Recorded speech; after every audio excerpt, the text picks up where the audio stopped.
네, 반갑습니다. 할렐루야. 너무 갈끈하네요. 반갑습니다. 주일 예배에 나오신 여러분들 환영하고 축복하고 사랑합니다. 사람은 사랑할 때 그리고 사랑을 받을 때 행복해지는 것 같아요. 우리가 이 시간은 주님께 우리 사랑 고백을 하는 그런 시간이 됐으면 좋겠습니다. 함께 찬양 드리겠습니다.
함께 이 시간 예배드리며 나아가기를 원합니다.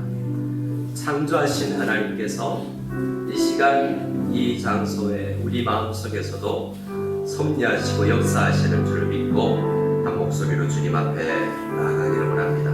하나님, 연약한 우리의 기도를 들으시고 부정한 입술이지만 예수 그리스도의 보혈을 의지하고 기도하며 찬양하며 예배하며 나아가는 모든 주님의 백성들의 예배와 기도와 예배를 주님 받아 주시옵소서. 이 마음으로 예배를 받으시기를, 우리에게 은혜 베푸시기를 간절히 기도드린 이후에 우리 박영호 집사님 기도하실 텐데요, 자리에 앉아서 우리 함께 기도하며 나가기를 원합니다. 우리 함께 주님께 기도하며 나가겠습니다. 하나님 아버지 감사합니다. 주님께서 이 시간 우리와 함께 해주시는 줄을 믿습니다.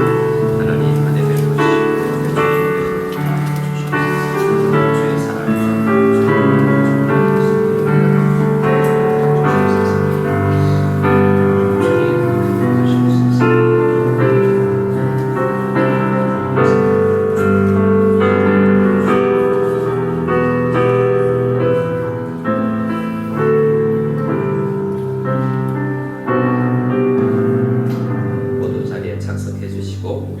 사랑과 박영호 집사님 기도해 주시겠습니다.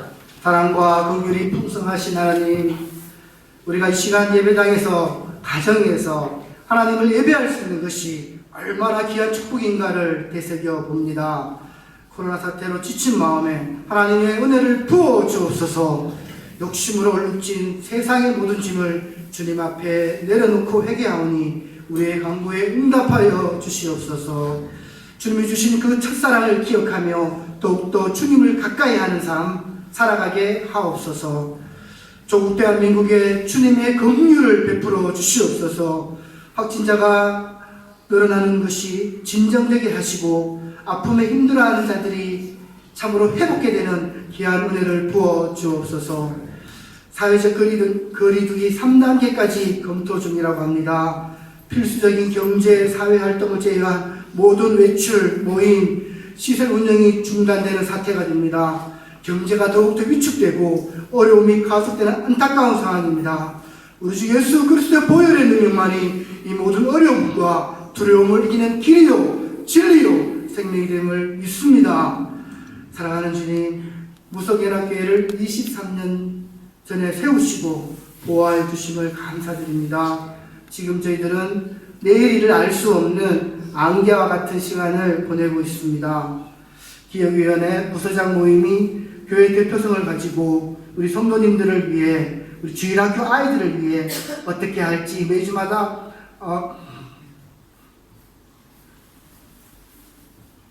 고민하고 몇 시간씩 회의를 하지만 우리가 어디로 가야 할지, 어떤 판단을 해야 될지, 어떤 것이 가장 현명한 것인지 알 수가 없습니다. 주님의 성령께서 가르치시고 인도하여 주실 것을 간구합니다. 이 시기에 우리 교회가 더욱 한마음으로 하나가 되어 이 어려운 환경을 믿음으로 이기게 하여 주시옵소서.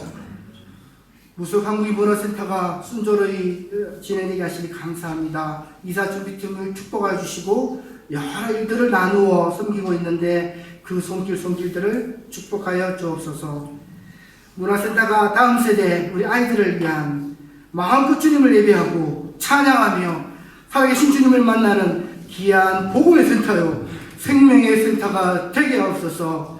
우리의 신과 회복이 넘쳐나는 로뎀나무와 같은 은혜의 장소가 되게 하여 주옵소서.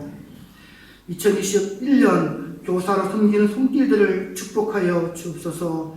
주님이 십자가로 저희들을 섬겨주셨는데 우리도 주님의 마음을 본받아 여러 모양으로 하나님의 나라를 위하여 섬길 수 있도록 주님의 마음을 부어 주옵소서. 좌우하는 마음, 좌우하는 심령을 풍성케 하여 주시사 주일학교가 든든히 세워질 수 있도록 도와주시옵소서.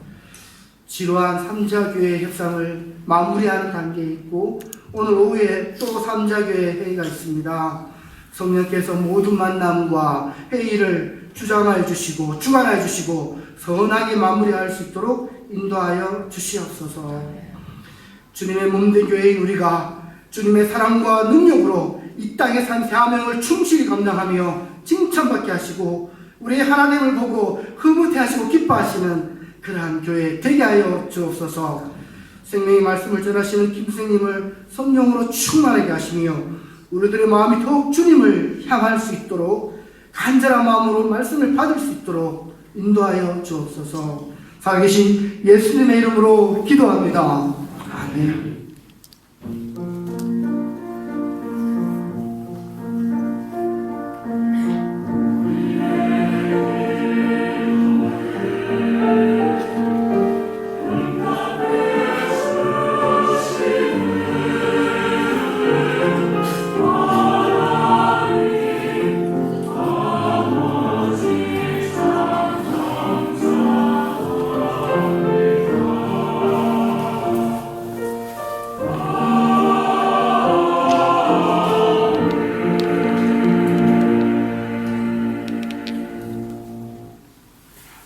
우리 함께 찬송가 104장 곧 오소서 임마누엘 우리 대림절 절기 기간 중에 있는데요. 이 찬양으로 주님께 주님을 다시 오실 주님을 고대하며 우리의 죄를 사하신 알아보신 우리 주님을 찬양할 수 있기를 소원합니다. 104장입니다.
하나님 아버지 감사를 드립니다.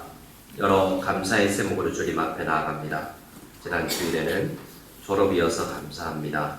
찬양할 수 있는 여건과 힘 주심에 감사하며 항상 충만한 생활로 인도하셔서 감사하며 앞서 행하시는 주님의 은혜를 감사하고 자녀의 수능 시험을 잘 칠 수 있도록 해주셔서 먼 곳 이국 땅에 있는 아버지가 감사의 제목을 쓰며 또한 살아가는 지혜 주셔서 감사하다고 주님 앞에 감사의 제목들을 가지고 나아가는 성도님들이 있었습니다.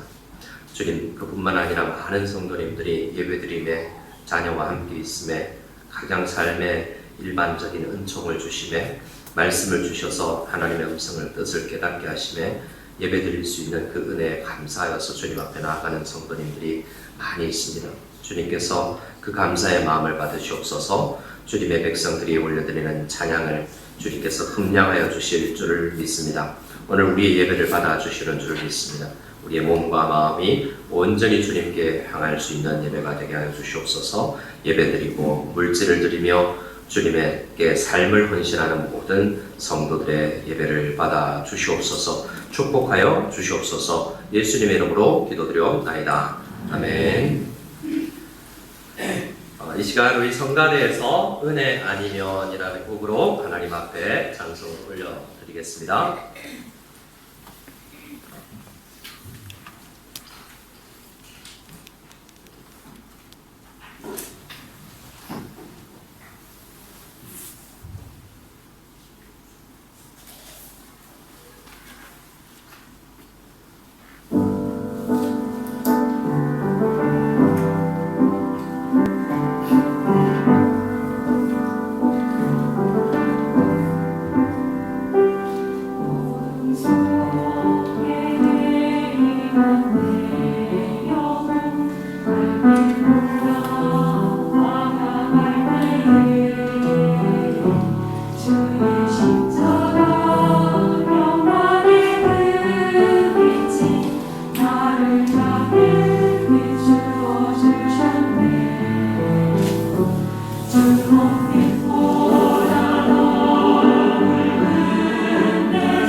약기자회에 있는 귀한 성도님들께 한번 인사하기를 원합니다. 예수님의 이름으로 축복합니다. 예수님의 이름으로 축복합니다. 감사합니다. 오늘은 대림절기 세 번째 주일입니다. 그런데 대부분 가정에도 있는 아직 우리가 곧 청소해야 될 것 같아서 우리 성탄절 크리스마스 트리도 현장에는 하지 않고 있는 상황인데요. 여러분 그래도 이 대림절기를 보내면서 개인적으로 주님의 오심을 묵상하고 또 크리스마스의 의미를 한번 묵상할 수 있기를 간절히 소원합니다.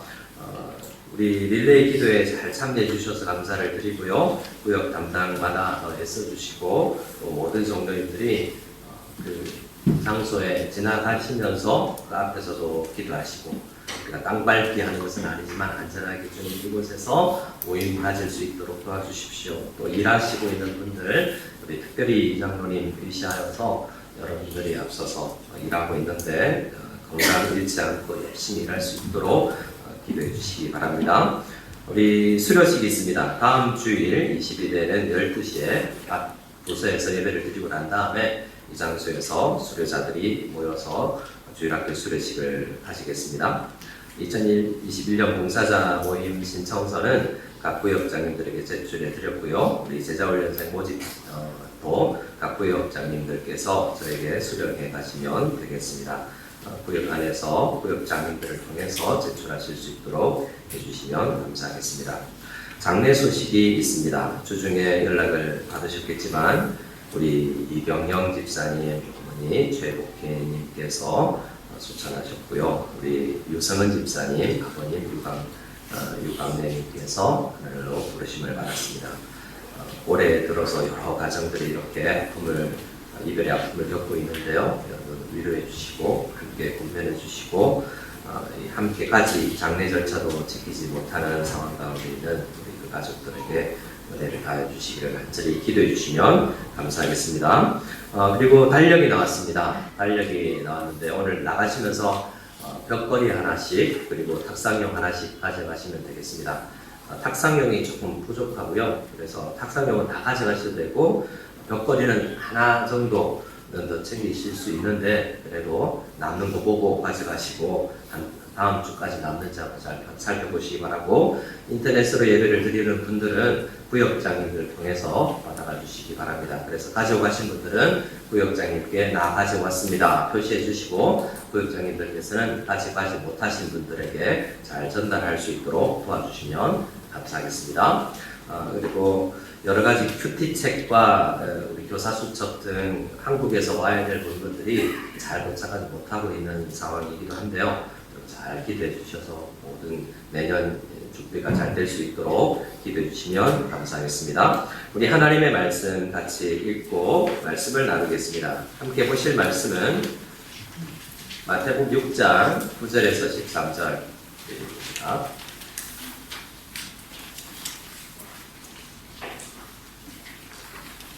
마태복음 6장 9절로 13절 말씀 우리 같이 한 목소리로 읽겠습니다. 그러므로 너희는 이렇게 기도하라. 하늘에 계신 우리 아버지여 이름이 거룩히 여김을 받으시오며 나라가 임하시오며 뜻이 하늘에서 이루어진 것 같이 땅에서 이루어지이다. 오늘 우리에게 일용할 양식을 주시옵고 우리가 우리에게 죄 진 자를 사하여 준 것 같이 우리 죄를 사하여 주시옵고 우리를 시험에 들게 하지 마시옵고 다만 악에서 구하시옵소서. 나라와 권세와 영광이 아버지께 영원히 쌓옵나이다. 아멘. 아멘. 자, 우리는 이 성탄을 맞이하는 절기임에도 불구하고 올해 계속해서 주일마다 나누는 소요리 문답 중심으로 말씀을 나누고 있습니다. 이제 50번째 주일이기 때문에 2번 남았습니다. 2번 우리가 주일 예배를 드리면 이제 2021년이 될 텐데요. 2021년에 대한 목회 계획을 마무리 짓고 있는데 잘 기도해 주셔서 내년 주일 예배는 더 은혜스러운 예배가 될 수 있도록 여러분 기도해 주시면 감사하겠습니다. 오늘은 12절을 중심으로 우리가 우리에게 죄 지은 자를 사하여 준 것 같이 우리 죄를 사하여 주시옵고 라는 기도의 의미가 무엇인지 함께 나누기를 원합니다. 주기도문은 마태복음 6장이죠. 근데 주기도문은 누가복음에도 있습니다. 그래서 주기도문만큼 또 어려운 게 잘 없어요. 우리가 늘 외우고 기도하고 있지만 우리 깊이 들어가면 들어갈수록 주기도문만큼 또 어려운 것도 없고 이것만큼 기독교의 또 핵심이 되는 것도 잘 없습니다. 그래서 우리 신앙의 선배들은 십계명, 또 사도신경, 주기도문 이 세 가지를 잘 알면 거의 흔들림 없는 이단에 빠지지 않는 성도들이 되는 거예요. 너무 간단한 거라고 생각하지만 소요리 문답의 흐름을 보면 사도신경을 제일 처음 공부하고 나면 십계명 공부하고 그 다음에 주기도문 공부하는 것으로 구성되어 있어요. 하이델베르크 요리 문답도 거의 그렇죠. 그래서 우리는 잘 안다 생각하는 그 오해에서 벗어나서 이 어린 유치부 아이들부터 어린 우리 장로님, 목회자, 신학 교수 할 것 없이 이 속에서 많은 자양분들을 끌어내야 됩니다. 그래서 늘 기도하면서 우리가 익숙한 것에서 더 큰 은혜를 받을 수 있기를 바라요. 특별히 마태복음 아니면 6장에 있는데요. 아시는 것처럼 5장, 6장, 7장이 제목이 붙어 있어요. 성경에서 이야기하지 않지만 우리는 그것을 산상수훈 혹은 산상보훈이라고 불러요. 그 가운데서 6장에 무엇은 구제, 기도, 그리고 금식을 다루고 있습니다. 그 가운데 구제, 우리가 실상생활에서 우리가 성도가 어떻게 살아갈 것인가, 영적 생활을 어떻게 할 것인가의 핵심에 구제, 기도, 그리고 금식이 있어요. 그 가운데 세 가지 중에서도 핵심이 기도라는 겁니다. 그 기도 중에서도 주기도문을 알아야 된다라는 거예요. 그래서 산상순 전체 5장부터 7장까지 그 내용의 중심에 뭐가 있냐면 주기도문이 있다고 학자들은 이야기하는 겁니다. 그래서 마태복음을 연구해 보면 아주 조직적으로 5가지의 큰 설교로 마치 모세오경처럼 유대인들을 위해서 새로운 거듭난 유대인들이 어떻게 살아갈 것인가에 대해서 구조적으로 잘 만들어 놓은 조직되어 있는 책이 마태복음인데, 그래서 그 핵심에 주기도문이 있는데 주기도문으로 기도하는 사람이 마태복음 28장에 땅끝까지 제자의 삶을 살아가는 제자가 되기 위해서는 기도 없이 안 된다라는 거고, 그 기도를 생각할 때 가장 핵심 부분에 주기도문이 있다라는 생각을 여러분이 하실 필요 있어요. 그래서 모든 마태복음의 엑기스가 어떤 면에서는 이 주기도문에 녹아 있다라고 생각을 하실 수 있겠습니다. 그 마음을 가지고 그것을 이 한 시간 안에 다 풀어낼 수 없겠으나 우리가 12절 말씀을 중심으로 간략하게나마 그 의미를 찾고 그 뜻을 생각하며 기도할 수 있는 우리가 될 수 있기를 원합니다. 여러분 12절을 다시 한번 읽어볼까요? 12절을 같이 읽겠습니다. 시작. 우리가 우리에게 죄 지은 자를 사하여 준 것 같이 우리 죄를 사하여 주셨고. 자, 문장으로는 단순하죠. 하나님, 우리가 우리에게 죄 지은 자를 사해 주었습니다. 그래서 우리 죄 사해 주십시오 라고 요청하는 것 같아요. 그런데 이 말씀을 NIV 영어 성경을 잘 보면 이렇게 되어 있습니다. Forgive us our debts. debt이 뭐죠? debt? 중학생만 돼도 debt 하면 빚이라는 것을, 빚이라는 것을 잘 알고 있죠. 영어 성경을 보면 우리에게 빚진 자들에게 빚을 용서해 준 것처럼 우리의 빚을 용서해 주십시오 라고 되어 있어요. 여러분 성경책을 가셔서 잘 찾아보면 각주가 되어 있습니다. 각주가 되어 있는 성경을 잘 찾아보면 12절 아래에 개역개정 성경에는 헬라어로 빚진 자를 탕감하여 준 것 같이 우리의 빚도 탕감하여 주시옵고 라고 되어 있어요. 자, 원어에는 빚이라고 되어 있습니다. 누가복음에서는 그런데 빚과 그리고 죄 두 가지를 다 쓰고 있어요.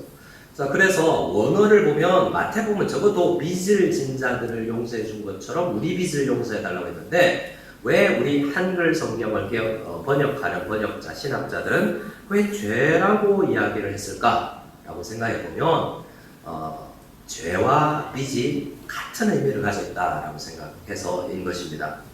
빚은 어떻게 해야 되는 거죠? 여러분 혹시 빚이 있으십니까? 빚은 어떻게 해야 되는 거죠? 갚아야 되는 거죠. 빚을 갚지 않으면 어떻게 되죠?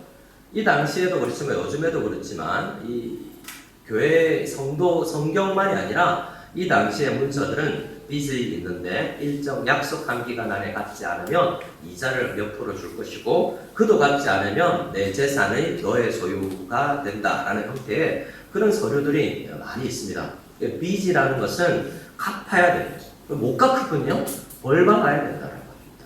그래서 우리 유대인들은 특별히 하나님 앞에 우리가 빚진 자다라는 생각을 가지고 있는 거죠. 그런데 문제는 이 죄라는 빚은 갚을 길이 없다는 거예요. 그게 문제라는 거죠. 그래서 이 빚을 갚을 길이 없는 우리의 빚을 탕감하여 주신 하나님 앞에 감사하는 내용을 담고 있어요. 그런데 그러면 우리에게 빚진 자는요?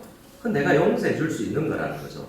그래서 오늘 이 말씀의 큰 테두리를 생각할 때 몇 가지를 생각해야 되냐면 오해를 하면 우리 주보를 보면 오해를 해서 이 말씀을 우리가 우리에게 빚지고 죄 지은 사람들을 용서해 줬죠 하나님, 그러니까 우리 죄도 우리 빚도 탕감해 주시고 용서해 주세요라는 조건부 기도를 하는 것처럼 보여져요. 하지만 이 말씀은 그런 것이 아닙니다. 이 이해를 바로 하기 위해서는 이 기도는 누구도 갚을 수 없는 그 빚을 탕감받은 사람들의 기도라는 걸 알아야 돼요. 빚을 탕감받지 않고 죄 사함을 받지 않으면 이 기도를 드릴 수가 없어요.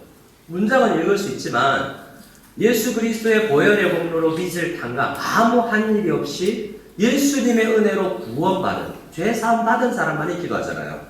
그 사람만이 하나님 앞에 아버지여, 예수님 앞에 주님의 이름으로 라고 기도할 수 있는 거죠.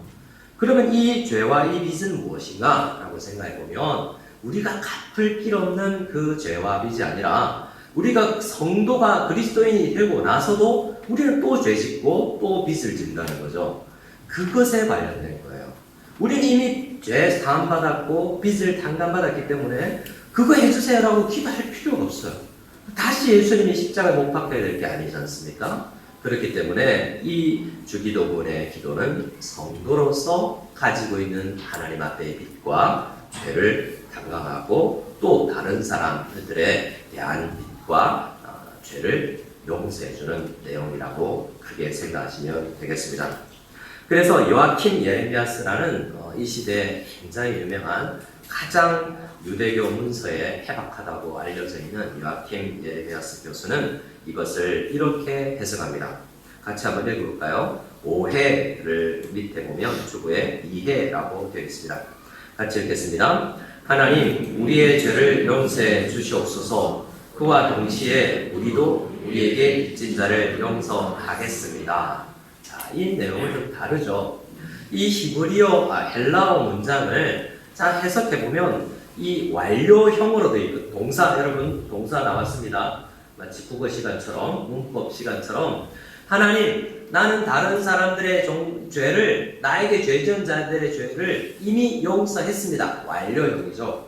그러니까 아직도 이루어지지 않은 나의 죄를 용서해 주세요라고 이야기하는 문법 체계로 되어 있지만 그 완료형이 그와 동시에라는 의미도 된다는 거예요. 그래서 하나님, 우리가 우리의 죄를 거듭났으나 우리는 또 죄짓습니다. 이거 용서해 주세요. 용서해 주심과 동시에 저는 용서하겠습니다라는 서약의 형태의 내용이라는 거예요. 하나님 했으니까가 아니라 하나님 하겠습니다라는 오히려 그러한 문법적으로 내용도 될 수 있다고 이해를 하는 거예요. 물론 이 내용은 요아킴 예레미야스와 그의 동조하는 학자들의 해석이기도 합니다. 그만큼 이 12절 문구를 정확하게 해석해내기가 좀 어렵기도 해요. 어떤 사람들은 내 조건으로 생각하기도 합니다. 근데 많은 학자들은 이것을 나의 결단으로 해석을 한다는 거죠. 그렇게 보면 주기도문은 모두가 결단이라는 거죠. 여러분, 주기도문은 청원입니다만 청원은 뭐죠? 해주세요 라는 요청이죠. 청원의 형태로 되어 있습니다. 하나님의 나라가 임하시옵고 하나님의 뜻이 이루어지게 도와주세요라고 기도하는 청원인데 그것은 곧 무엇이냐면 나의 서약이기도 한다는 거죠. 하나님, 하나님의 나라가 이루어지게 도와주십시오라는 청원은 하나님, 나 하나님의 왕이시고 하나님의 다스림을 받겠습니다라는 각오와 결단의 의미를 가진다는 겁니다. 그래서 모든 청원은 기도하고 나서 나의 결단이 따진 게 아니라 그 기도 청원 속에는 결단의 요소가 동시에 목적을 갖다는 거죠. 그래서 이 기도도 마찬가지여서 죄 용서 받았습니다. 죄 용서하겠습니다. 라는 하게 도와주십시오. 라는 것보다 하겠습니다. 라는 나의 의지를 고백드리는 것이기도 하다라는 겁니다. 그래서 우리 선배들, 영국 쪽에서 모인 신앙의 선배들이 웨스트민스터 소요리 문답을 작성을 했는데요. 그 내용에서도 12절을 이렇게 해석합니다. 우리 웨스트민스터 소요리 문답 105문을 같이 묻고 답하겠습니다. 제가 질문하겠습니다. 다섯째 간구로 우리는 무엇을 구합니까? 우리가 우리에게 죄 지은 자를 사하여 준 것 같이 우리의 죄를 사하여 주시옵고 라는 다섯째 간구로 우리는 하나님께서 그리스도를 보시고 우리의 모든 죄를 값없이 용서하여 주시기를 구합니다. 주님의 은혜로 말미암아 우리가 다른 사람들을 진심으로 용서할 수 있기 때문에 또 그렇게 구할 수 있습니다. 자, 우리 웨스트민스터 소요리 문답에서는 이 12절을 크게 두 가지로 해석합니다. 첫 번째는 제가 우리 PPT에는 밑줄을 그어 드렸는데요. 첫 번째 내용은 이렇습니다. 하나님께서 그리스도를 보시고 우리의 모든 죄의 값을 용서해 주시기를 구하는 기도라는 거예요. 이미 용서받은 자들이 기도하는데 또 죄 지었기 때문에 이 죄짓고 살고 지저분한 나를 용서해 주시려고 하는데 빠져있지만 그리스도의 은혜가 그리스도의 은혜가 없으면 안 된다는 마음을 가지고 하는 거예요. 모든 기도는 우리에게는 우리의 열심으로 되지 않습니다. 우리가 새벽같이 와서 우리가 훈련하고 준비해서 청결하게 해서 예배 드린다고 예배가 드려지는 게 아니에요. 어떻게 해요? 예수 그리스도 안에서 드려지지 않는 예배는 어떤 예배도 하나님께 상달되지 않는 거예요. 유일한 중보자가 있기 때문에 직접 나아가지만 하나님 앞에 나아가지만 그것이 예수 그리스도라는 통로를 통해서 나아간다고 히브리서에서 이야기하고 있죠. 그래서 우리의 기도도 예수님의 이름으로 드리는 것이고 우리의 예배와 찬양 아무리 좋은 곡조로 훈련받은 그 스킬로 하나님 앞에 찬양해도 올려지지 않아요. 왜요? 예수 안에서 올려지지 않으면 안 된다는 거죠. 그래서 이 기도 창원도 예수님을 통해서 또 지은 죄를 용서받기를 원하는 기도라는 것입니다.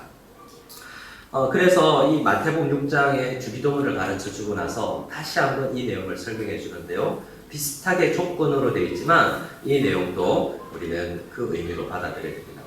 오늘 소요리 문답을 두 가지, 두 번째는 주님의 은혜로 말미암아 다른 사람들을 진심으로 용서할 수 있기 때문에 더 하나님 앞에 요청할 수 있다는 마음, 이게 두 번째 마음이거든요. 이 두 번째 마음을 중심으로 말씀을 또 더 나가 보겠습니다. 우리 6장 14절 말씀을 같이 한번 읽어보겠습니다. 6장 14절 15절입니다. 같이 읽겠습니다. 너희가 사람의 잘못을 용서하면 너희 하늘 아버지께서도 너희 잘못을 용서하려 하시느니라. 너희가 사람의 잘못을 용서하지 아니하면 너희 아버지께서도 너희 잘못을 용서하지 아니하시리라. 말씀은 하나님 앞에 나아가는 사람들은 이 자세 안 가지면 예배가 아니다, 기도가 아니다. 나는 저 형제를 크게 용서는 두 가지 용서가 있는데요. 성도가 아닌 사람을 용서하는 부분이 있고요. 그는 마태복음 안에서 원수를 용서하는 것입니다. 원수는 성도가 아니에요. 성도 중에서 내 원수가 있다라고 생각하면 안 되고요. 마태복음 안에서 형제예요. 두 번째 용서는 형제들에 대한 용서인데 같은 교회를 다니는 사람들의 용서예요. 그러니까 용서의 대상은 누구죠? 모든 사람이 되는 거죠. 모든 사람을 용서해야 된다라는 것이 성경이 이야기하는 바입니다. 하나님의 용서를 먼저 받고요. 그 다음에 기도하는 사람들은 누구를 용서하겠다는 마음 없이 기도 못한다는 거예요. 만약 했다면 거짓말, 기도가 안 된다는 거죠.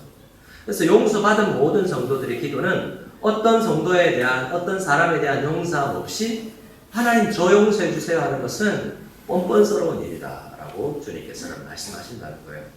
그래서 우리는 용서라는 것이 마치 조건처럼 되어 있지만 이 마음 없는 성도는 바른 기도를 드릴 수 없다라는 말씀으로 우리는 이 말씀을 이해해야 되겠습니다.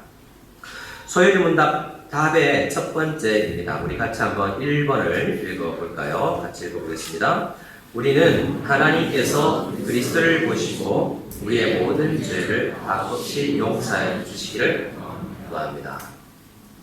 우리는 로마서 5장 말씀을 보면 아직 죄인 되었을 때, 아직 우리가 연약할 때에 우리 죄를 용서해 주셨다는 진리를 배웁니다.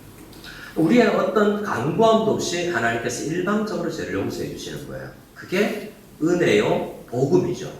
뭘 해서 받는 거라면 그게 복음이 아닌 겁니다. 사도 바울이 교회를 핍박하며 다닐 시절에, 사울로 불려질 그 시절에 교회를 핍박하러 다녔는데 예수님께서 나타나셔서 사울에게 사울아 사울아 너는 왜 나를 핍박하느냐라고 물으세요. 사울이 언제 하나님 앞에 와서 저를 죄 용서해 주십시오라고 기도했던 게 아니에요. 예수님을 몰랐으니까요. 그 기도는 상달되지 않는 기도라고 할 수 있죠. 근데 예수님께서, 부활하신 예수님께서는 그냥 찾아오셔서 아무 이유 없이 어느 날 갑자기 일방적으로 나에게 찾아오시는 것이 복음이에요. 그것이 복음입니다. 그래서 우리는 간구함 없이 구원받은 사람이에요. 그런데 구원받은 우리는 우리 속에 있는 죄가 더 명확하게 보이게 됩니다. 그러면 그 죄를 용서해달라고 또 기도하지 않을 수가 없게 되는 거죠.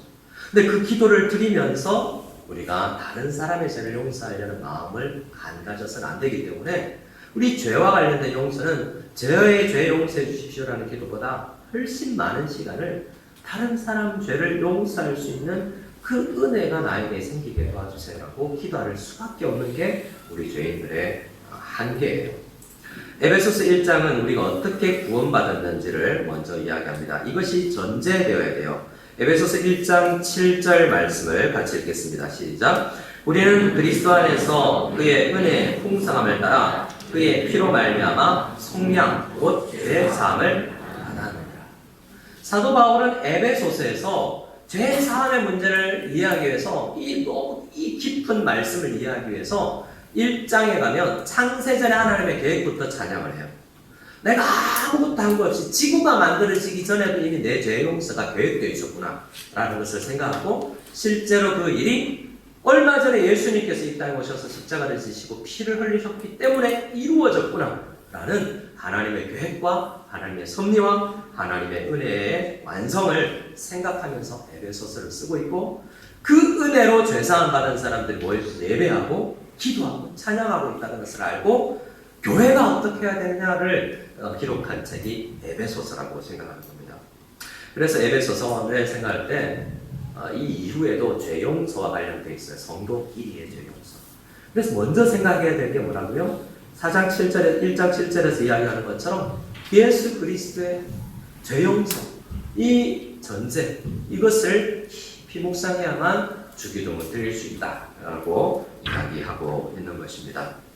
자, 우리 2번을 같이 한번 읽어볼까요? 소요리 문답의 두 번째 부분인데요. 같이 읽겠습니다. 시작. 주님의 은혜로 말미암아 우리가 다른 사람들을 진심으로 용서할 수 있기 때문에 더욱 담대히 그렇게 구할 수 있습니다. 하나님 앞에 뻔뻔해 보이잖아요. 하나님, 나 죄 용서했으니까 나의 죄 사해 주세요 라고 기도하라는 것인데 얼마나 뻔뻔해요? 그렇게 보이잖아요. 하지만 담대하게 죄 용서해 주십시오라고 간구할 수 있는 것은 은혜로 우리가 다른 사람의 죄를 용서할 수 있었기 때문이지, 내가 용서해 줬기 때문이 아니라는 거죠. 내 공로가 아닌 것이, 내가 누구를 죄 용서했다면 누구의 은혜라고요? 하나님의 은혜를 받아서 용서할 수 있었던 것이지, 우리의 아담적 속성으로는 용서가 안 돼요. 아담은 뭐가 용서가 안 됩니까? 하와가 내 와이프인데 용서가 안 되는 거예요. 하나님이 싫은 거예요. 여러분, 우리는 그런 존재입니다. 죄가 있는 우리는 투정 부리고 불만이 너무나 많아요. 하나님의 통치를 받게 되면 풍성함이 있거든요. 풍성함은 채워짐이고 넉넉함이에요. 그래서 우리가 주님 앞에 채워진 성도들은 일용할 양식으로 채워진 것은 세상 노력으로 돈이 많아서 채울 수 있는 게 아니라 나는 하나님이 주시는 양식으로 오늘도 먹고 삽니다라는, 그것만 있으면 됩니다라는 풍족한 마음이 있는 사람이 넉넉함으로 다른 사람을 이해하고 용서해 줄 수 있는 사람이 되는 거예요. 그 풍성함으로 채워져 있지 않은 사람은 용서의 마음이 아니 되어 있어요. 오히려 사탄이 지배하는 영역에 아직도 머물고 있는 게 있죠. 일정 부분. 사탄의 나라는 어떤 나라입니까? 풍요를 약속합니다. 이거 먹어봐. 그거 해봐. 그거 싸워봐. 이겨야 돼. 무릎 꿇지 마. 먼저 네가 왜 나가서 손 내밀어야 돼? 사탄의 나라에서 요청하는 것들이에요. 그대로 따르면 내가 이길 것 같고 풍성해질 것 같지만 오히려 분노, 절망, 슬픔, 아픔만 있을 뿐이에요. 그 사탄의 지배를 받아서는 안 된다는 거예요. 하나님께서 채워주시는 은혜로 우리가 채워졌을 때야 용서를 할 수 있는 겁니다. 그 하나님의 은혜로 우리가 채워진 상태에서 우리에게서 나오는 것이 뭐냐면 은혜가 우리 속에 주입되고 은혜가 우리에게서 나오는 것을 단어가 달라지는데 그것을 긍휼이라고 해요. 뭐라고요? 긍휼히 여기게 됩니다. 긍휼히 여기게 되는 마음이 내 속에서 만들어지고 난 다음에야 다른 사람을 용서할 수 있어요. 왜 용서를 못하죠? 결국에는 긍휼히 여기지 못하기 때문인데요. 왜 긍휼히 여기지 못하죠? 은혜가 나에게 없기 때문이에요. 내가 용서했기 때문에 하나님이 해주세요라는 것은 나의 일과 나의 공로를 주장하는 것이지만 하나님 은혜로 내가 용서할 수 있었습니다. 그러니 그 은혜로 또 나를 용서해 주십시오라는 것은 예수 그리스도께서 다 하신 것이다라고 주님 앞에 고백하는 것이나 다름이 없다라는 것입니다.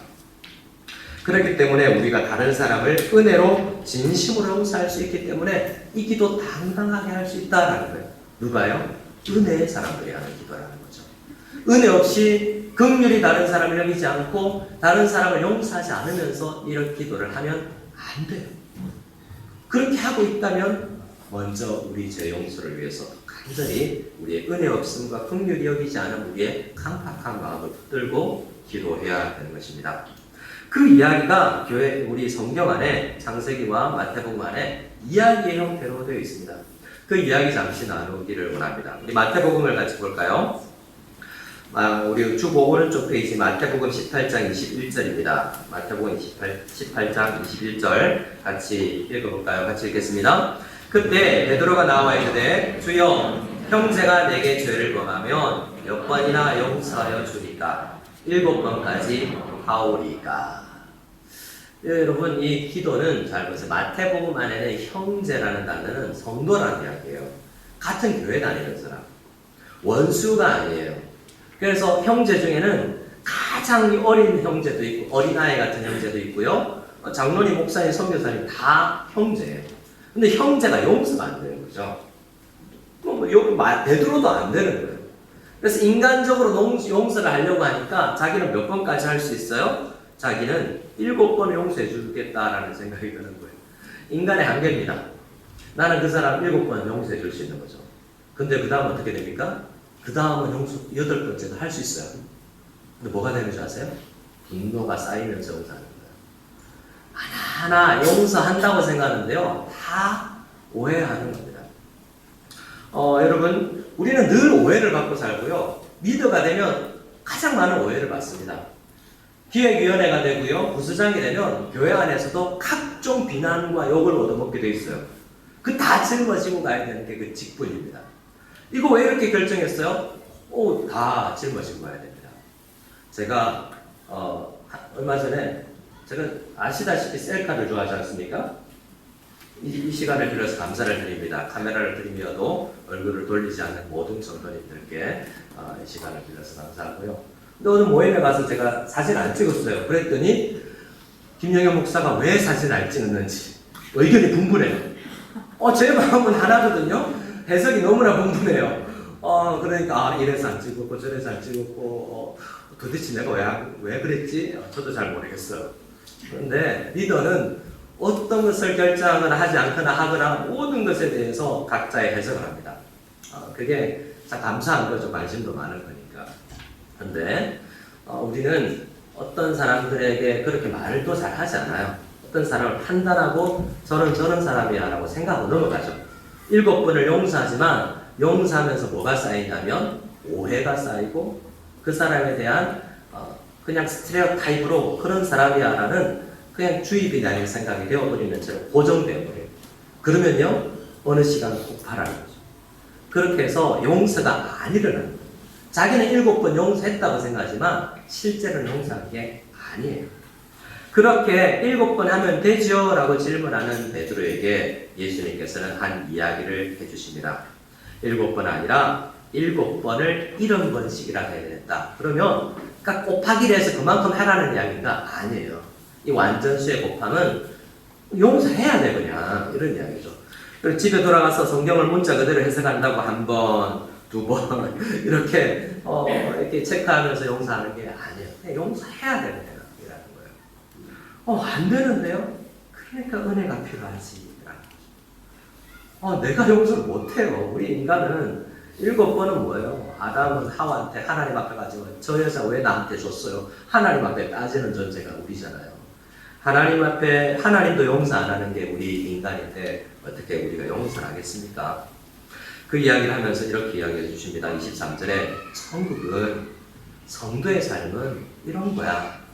언젠가 그 나라의 임금이 결산할 때가 있는데 24절에 결산할 때 10,000달란트 빚진 자 하나를 데려와서 너 10,000달란트 갚아! 라고 주인이 이야기했다는 거예요. 여러분 10,000달란트 환산에 따라서 다르지만 제가 본 책에서는 최하 3,000억에서 3조까지 되는 겁니다. 어느 한 나라가 이 당시를 생각하면 나라 대 나라의 빚이고 모라토리움이나 그냥 IMF 도움을 받아야 되는 정도의 상황 가운데 들어간 거예요. 모라토리움은 못 갚겠다는 거죠.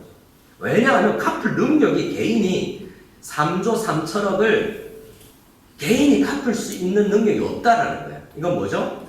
우리가 갚을 수 없는 빚, 우리가 하나님 앞에 지은 죄, 그게 용서 안 받았다는 거예요. 우리에게 전제되는 거예요. 한 사람이 그 죄를 탕감받았어요. 근데 그 사람이 나갈 때 어떻게 됩니까? 27 나가기 전에 27절 같이 보겠습니다. 어떻게 탕감받았는지 27절 같이 읽겠습니다. 시작.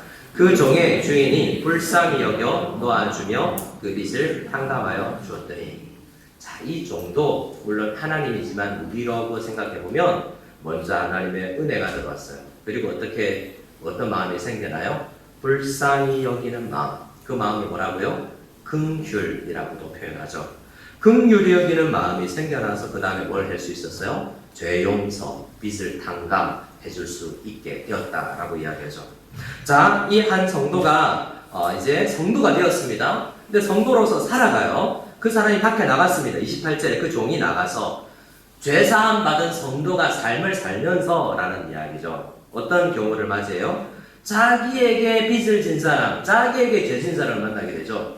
그런데 그 사람이 길에서 만납니다. 29절에 이제 28절에 종이 나가서 자기에게 100데나리온 빚진 동료 한 사람을 만나요. 얼마를 빚졌어요? 100데나리온. 100데나리온은 데나리온은 보통 하루 품삯인데 요즘 10만원 일당도 있고 5만원 일당도 있고 여러분 일당은 더 많겠지만 5만원 일당으로 계산하면 100일에 해당되죠. 그럼 뭐 한 500만원 되는 거예요. 500만원은 큰 돈이에요.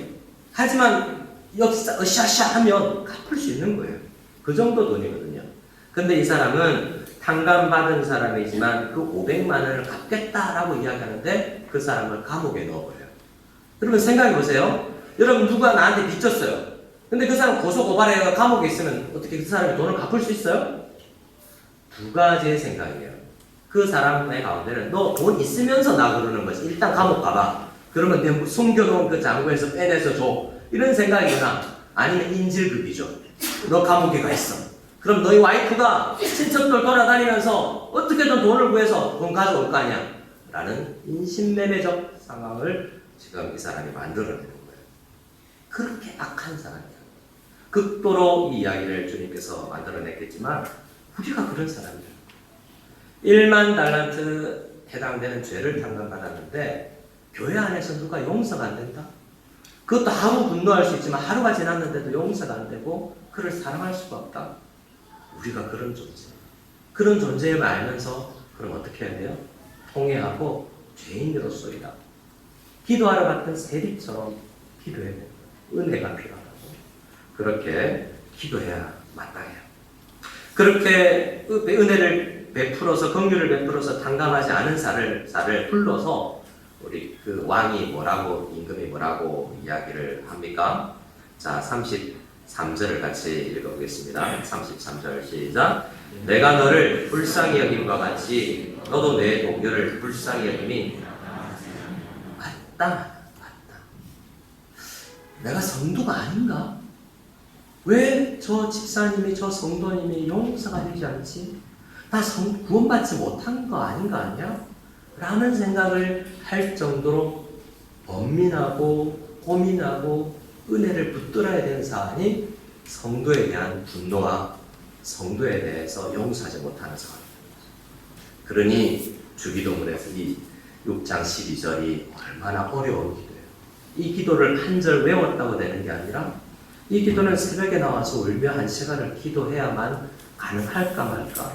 몇 날 며칠을 용서해낼 수 없는 내 속에 있는 이 욕망과 무릎 꿇고 싶지 않은 내 이 교만이 얼마나 크고 아성을 내 속에서 이루고 있는지를 깨트려야 되는 그러한 문제를 끌어안고 사는 사람들이 우리다라는 거죠.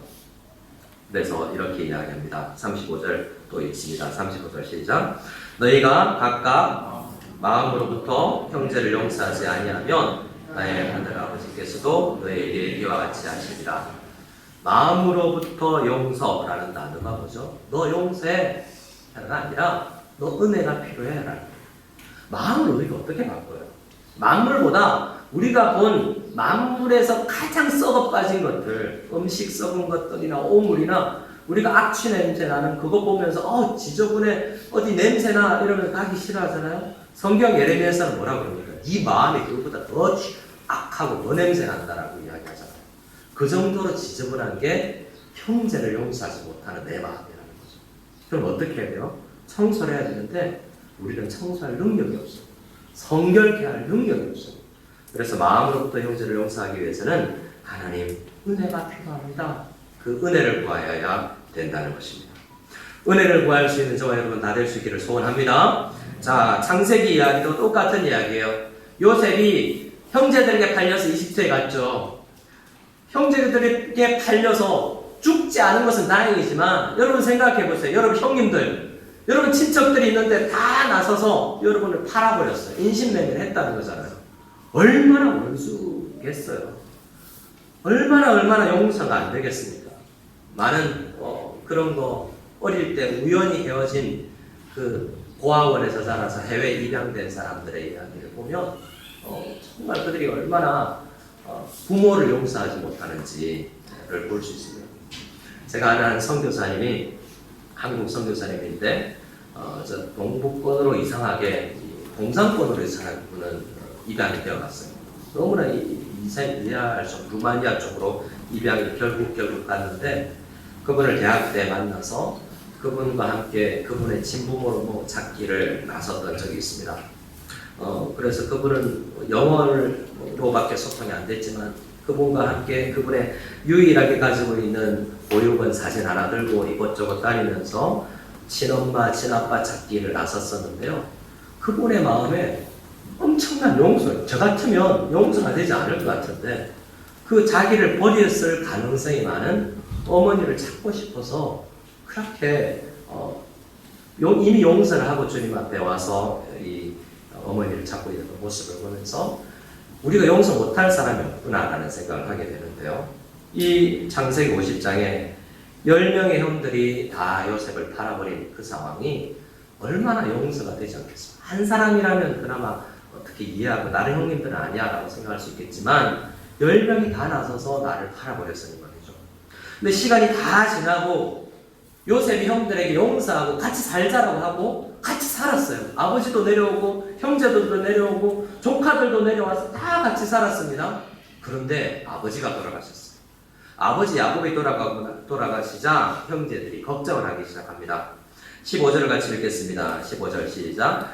요셉의 형제들이 그들의 아버지가 죽었음을 보고 말하되 요셉이 혹시 우리를 미워하여 우리가 그에게 행한 모든 악을 다 갚지나 않을까 아니할까. 자기들 기준으로 생각하는 거죠. 자기 수준이에요. 자기들은 용서가 안 되거든요. 그 정도 문제는. 자기들도 선거지만 나는 그거 뭐 용서 못하는 거예요. 근데 요셉은요, 하나님의 은혜로 용서를 배운 사람이고 은혜를 체험한 사람이고 긍휼의 마음을 가진 사람이잖아요. 그런데 그 긍휼의 마음의 단계까지 이르지 못한 사람들은 자기 수준으로밖에 생각 못해요. 요셉은 우리 용서 못할 거야 라고 만들어낸 게 뭐예요? 실제 아버지가 그렇게 유언을 내렸을 리가 없는데 아마 또 거짓말인 것 같아요.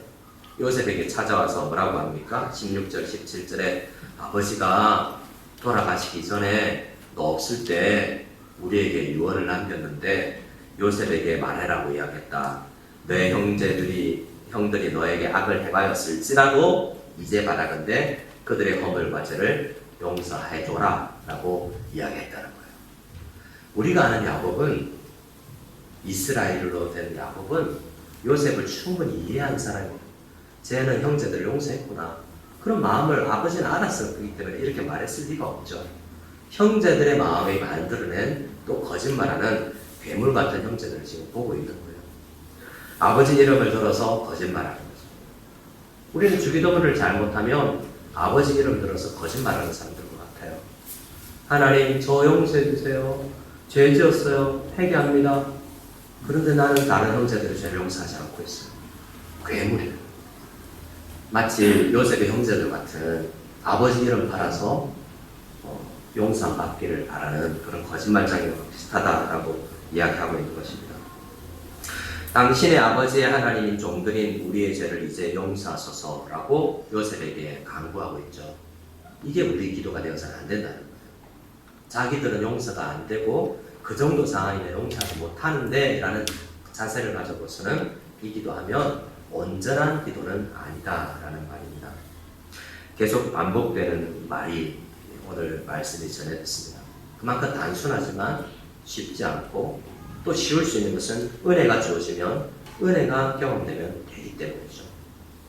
자, 요셉의 마음을 보면서 우리의 마음이 어때야 될지 살펴보고 말씀을 마치겠습니다. 자, 18절 다시 그들의 형제들이 이야기하는 것과 요셉의 답입니다. 18절 19절 같이 읽겠습니다. 시작.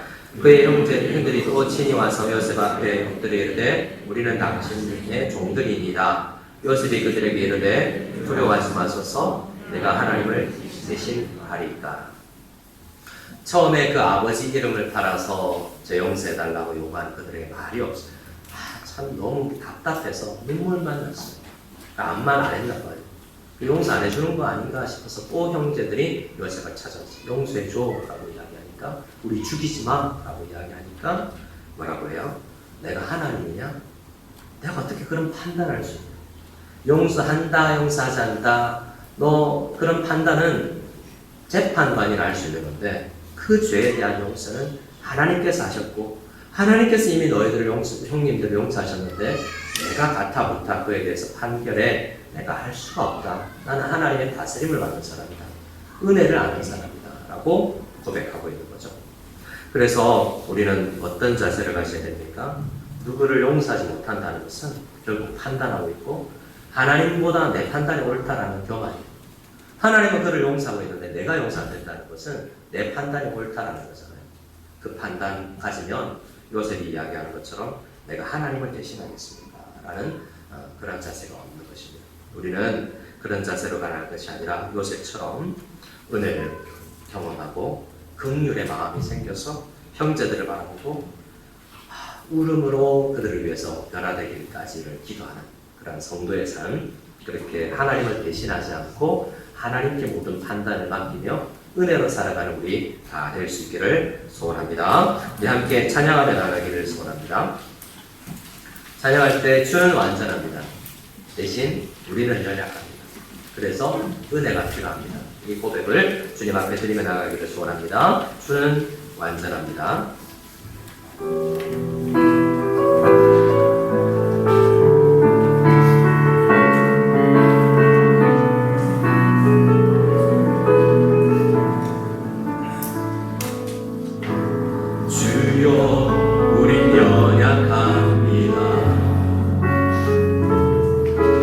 우리 오늘을 힘겨워합니다.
숨길 수 없는 주 영광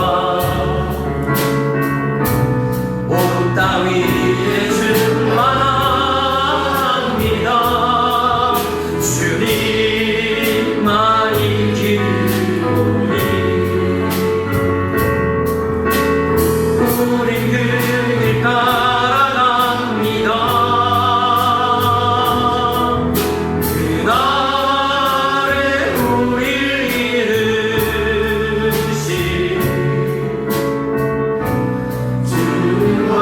완전합니다. 우리 함께 기도하며 나아가기를 원합니다. 주님, 은혜를 베풀어 주시옵소서. 그리스도 안에서 그 은혜의 풍성함을 따라 우리가 구원을 받았사오니 그 은혜를 머금은 우리는 긍휼을 베풀고 용서할 수 있는 사람이 되되 형제들 용서부터 시작하여서 정말 원수까지 용서할 수 있는 성도로 온전해지게 도와주시옵소서. 지금 이 마음에도 용서가 되지 아니하는 사람들이 있다면 그것 해결하여 주시옵소서. 우리 주님의 은혜를 구하며 간절히 기도할 때 저를 따라해 주시고 합심으로 기도하겠습니다. 주여 은혜를 주시옵소서. 주여 은혜를 주시옵소서. 하나님 아버지 은혜를 베풀어 주시옵소서. 은혜 없이 하루를 살아가지 못하게 도와주시고 기도 없이 하루를 살아가게 도와주시고 아버지 하나님 우리 지역자들을 우리 죄 용서할 수 있는 그 은혜를 보고 사람들이 사랑하게 도와주시옵소서. 올 한 해가 가기 전에 아버지 하나님 2020년이 이제 2주 남았습니다. 이 한 해 동안 가졌던 이 분노와 용서할 수 없는 아픔과 나누어짐이 해결되게 도와주시고 주님 하나가 되게 도와주시고 그를 안을 수 있게 도와주시고 한 마음이 될 수 있게 도와주시고 하나가 되게 도와주시고 긍휼을 베풀게 도와주시고 이번에는 용서하게 도와주시옵소서. 이제는 우리 주 예수 그리스도의 한이 없는 은혜와 하나님 아버지의 용서하시는 지극하신 사랑과 성령의 내주하시고 은혜 베푸시고 교통하시고 인도하시는 은혜가 오늘 말씀을 듣고 은혜를 머금고 긍휼을 가지고 세상을 바라보며 용서로 나아가기를 결단하고 나아가는 모든 무성연합교회 성도들 머리 위에 지금으로부터 영원까지 함께 계실지어다. 아멘.